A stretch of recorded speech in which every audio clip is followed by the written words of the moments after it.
Kalau yang tanda tangan si mbahnya baru sampean dapat lebih 5 tahun ya long service, atau sampean juga hari itu juga harus keluar visa sampean habis.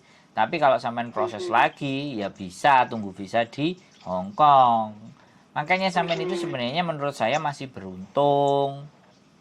Sama majikan tidak hari itu Amin ya juga Allah. sampean keluarin. Kalau hari itu dikeluarin sampean nggak pegang duit gimana coba.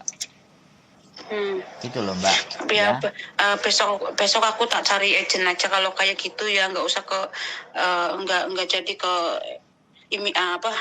KJRI lah. Ya Kayaknya sama kayak boleh. sampean, nggak bisa berbuat apa-apa juga. Ya udahlah, aku terima Boleh aja. cari agent yang cocok, monggo. Kalau mau ke Heeh. saya ya silahkan telepon juga besok. Nggak ada jadi soal mbak, nggak jadi Iya iya.